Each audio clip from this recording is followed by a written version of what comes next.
Welcome to exam तक। आज है 19 सितंबर और 19 सितंबर 2020 से बनने वाले सभी मोस्ट इंपोर्टेंट करंट अफेयर्स के क्वेश्चन हम लोग इस वीडियो में करने वाले हैं। साथ में मैं आपको हर एक क्वेश्चन के साथ में डिटेल में एक्सप्लेनेशन भी बताऊंगा, जिससे आपको करंट अफेयर्स के साथ साथ स्टैटिक्स जीके काफी ज्यादा इंप्रूव हो जाएगा। लास्ट में मैं आपसे एक सवाल भी पूछूंगा जिसका आंसर आपको कमेंट बॉक्स में देना है, तो पूरा वीडियो ध्यान से जरूर देखिए। इसकी क्विज एंड पीडीएफ आपको टेलीग्राम चैनल पर मिल जाएगी, सो ज्वाइन कर लेना, लिंक नीचे डिस्क्रिप्शन में दिया गया। स्टार्ट करें आज का वीडियो। पहला क्वेश्चन कौन सा है?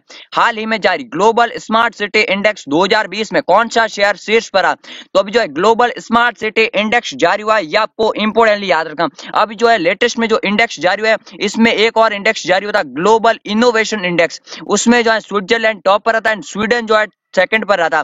एंड उसके बाद ये इंपोर्टेंट अभी सूचकांक जारी हुआ है ग्लोबल स्मार्ट सिटी इंडेक्स, जिसमें सिंगापुर जो शहर है वो रहा है टॉप पर। सेकंड नंबर पर है हेलसिंकी एंड थर्ड नंबर पर है ज्यूरिख। ये आपको इंपोर्टेंटली याद रखना। टॉप 3 शहर कौन से? सिंगापुर का ये, एंड हेलसिंकी फिनलैंड की राजधानी है, एंड ज्यूरिख जो है स्विट्जरलैंड का शहर है। तो ये टॉप 3 पर रहे, ये आपको इंपोर्टेंटली याद रखना। एंड इंडिया का जो है टॉप शहर कौन सा रहा? तो हैदराबाद जो है इंडिया का वो रहा है टॉप पर। एंड ओवरऑल जो 85वीं रैंक रही है हैदराबाद की, तो कोई अच्छी रैंक नहीं रही है हैदराबाद की भी, ठीक है ना। उसके बाद 86 पर है न्यू दिल्ली, ये आपको याद रखो। उसके बाद बॉम्बे का भी रैंक आता है। कुल मिलाकर 109 शहरों में जो है ये इसकी सूचकांक हुआ था। टोटल 109 में से 85 रैंक पर रहा है हैदराबाद, तो ये आपको याद रखना। अब इस इंडेक्स को जारी किसने किया है? तो आईएमडी ने जारी किया। आईएमडी क्या? Institute for management development. इसके फुल फॉर्म भी आपको इंपोर्टेंटली याद रखना है। एंड इसकी कहां पर है? तो स्विट्जरलैंड के लुसाने में स्थित है ये इंस्टीट्यूट, एंड उसी ने अभी जारी किया report global smart city index, तो इसको आपको इंपोर्टेंटली याद रखना है। अब स्विट्जरलैंड के लुसाने में जो है अंतरराष्ट्रीय ओलंपिक समिति का भी हेडक्वार्टर है, वो भी आपको इंपोर्टेंटली याद रखना, ठीक है ना। चलिए नेक्स्ट बात करें सेकंड क्वेश्चन की।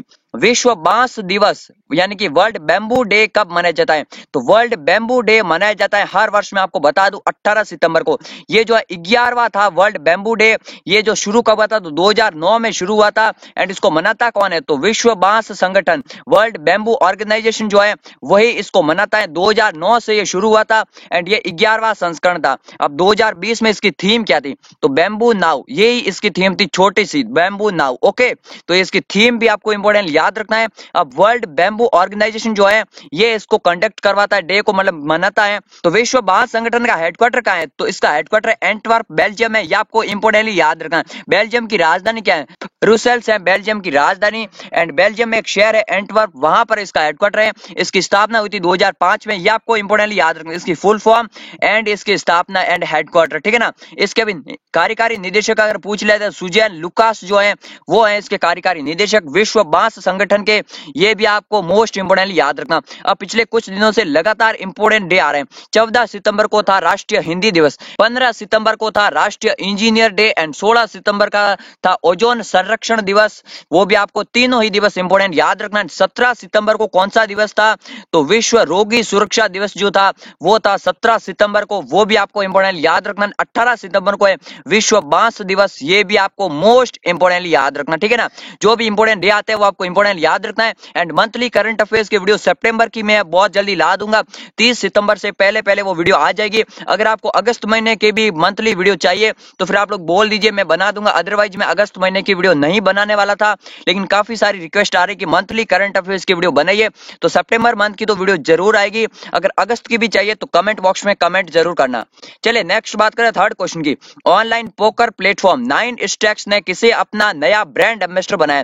तो 9stacks क्या? ये ऑनलाइन पोकर प्लेटफॉर्म है गेमिंग का, ठीक है ना, ये आपको ये बता दूं। तो इसने अपना नया ब्रांड एम्बेसडर बनाया हाल ही में सुरेश रैना ने। सुरेश रैना के बारे में आपको इंपोर्टेंट याद रखना है। 15 अगस्त को MS धोनी के साथ इन्होंने भी संन्यास का ऐलान किया है, ये आपको याद रखना है।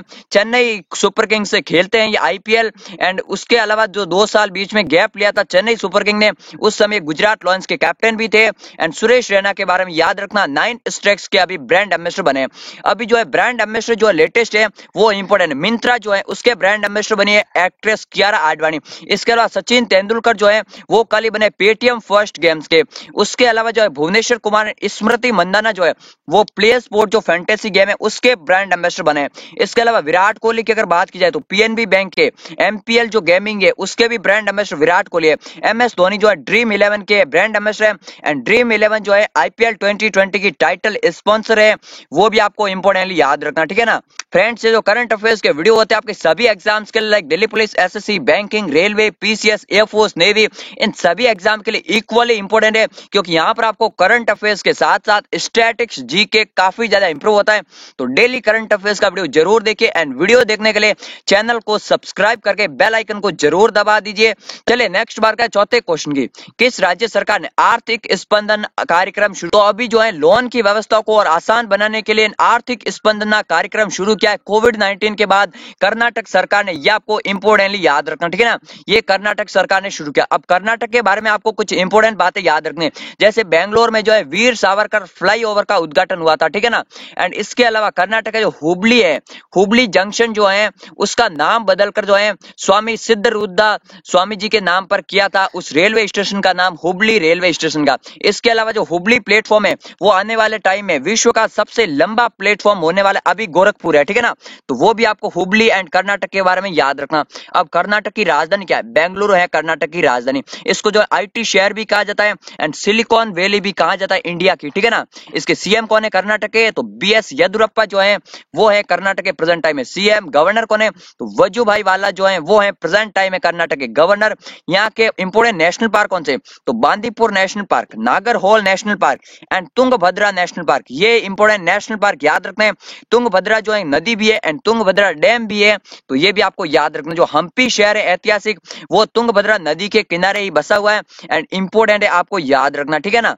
चलिए नेक्स्ट बात करें पांचवें क्वेश्चन की, किसने हाल ही में चौथे वैश्विक आयुर्वेद शिखर सम्मेलन का उद्घाटन किया है? तो अभी चौथा वैश्विक आयुर्वेद शिखर सम्मेलन आयोजित हुआ है एंड उसका अभी उद्घाटन किया है उपराष्ट्रपति वेंकैया नायडू ने। ये आपको इंपोर्टेंटली याद रखना। अब ये ऑर्गेनाइज कौन करवा रहा है? तो भारतीय उद्योग परिसंघ एंड आयुष मंत्रालय मिलकर इसको ऑर्गेनाइज करवा रहे हैं, ये आपको इंपोर्टेंटली याद रखना है। अब भारतीय उद्योग परिसंघ की अगर बात की जाए तो 1895 में इसकी स्थापना हुई थी। कब? 1895 में। इसके प्रेजेंट टाइम में अध्यक्ष कौन है? तो उदय कोटक जो है वो है इसके प्रेजेंट टाइम में अध्यक्ष एंड हेडक्वार्टर है नई दिल्ली में।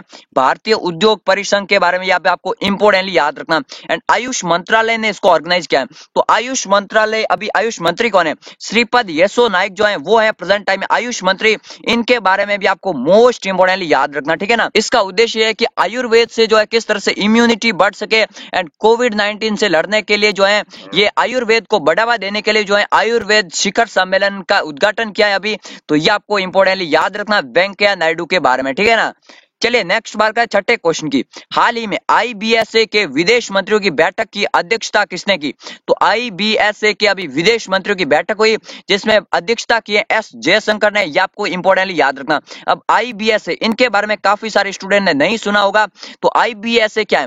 India, Brazil and South Africa, इन तीन देशों का ये समूह है। ये आपको इंपोर्टेंटली याद रखना। क्या है? India, Brazil and South Africa, ये तीन देश। और किस ग्रुप में कॉमन है? तो ब्रिक्स जो समूह है उसमें भी ये देश कॉमन है। तो उसमें कौन से समूह है? तो Brazil, Russia, India, China and South Africa. उसमें जो है रशिया एंड चाइना भी ऐड होते हैं, लेकिन इसमें जो आईबीएसए में इसमें जो है तीन देश हैं, India, Brazil and South Africa. इस समूह की स्थापना कब हुई थी? 2003 में इसकी स्थापना हुई थी।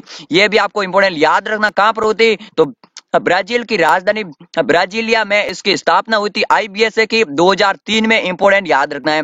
इसके अलावा अगर बात की जाए सिरिल रामफोसा, तो दक्षिण अफ्रीका के प्रेजेंट टाइम में राष्ट्रपति है एंड जेयर बोल्सोनारो जो है ब्राजील के प्रेजेंट टाइम में राष्ट्रपति है। ये भी आपको इंपोर्टेंटली याद रखना इन दोनों के बारे में, ठीक है ना। चलिए नेक्स्ट बात करें सातवें क्वेश्चन की, हाल ही में किस देश के पूर्व राष्ट्रपति जनरल मोसा त्रोरे का निधन हो गया? तो जनरल मोसा त्रोरे, इनका हाल ही में निधन हो गया। ये जो है माली गणराज्य के पूर्व राष्ट्रपति थे। माली जो है अफ्रीका महाद्वीप में स्थित देश है एंड इनके पूर्व राष्ट्रपति थे जनरल मोसा त्रोरे। इनका हाल ही में निधन हो गया। माली देश के बारे में आपको एक और बात याद रखनी है कि यहाँ की माली हालत बिल्कुल भी ठीक नहीं है। यानी कि यहाँ पर जो गवर्नमेंट होती है उनके सैन्य तख्तापलट जो है काफी बार हो चुका है एंड खुद जो है जनरल मोसा त्रोरे हैं ये भी सैन्य तख्तापलट का सामना कर चुके हैं एंड हाल ही में जो प्रेजेंट टाइम में राष्ट्रपति थे वो भी सैन्य तख्तापलट का शिकार हो चुके हैं। माली की राजधानी क्या? तो बामको जो है वो है यहाँ की राजधानी।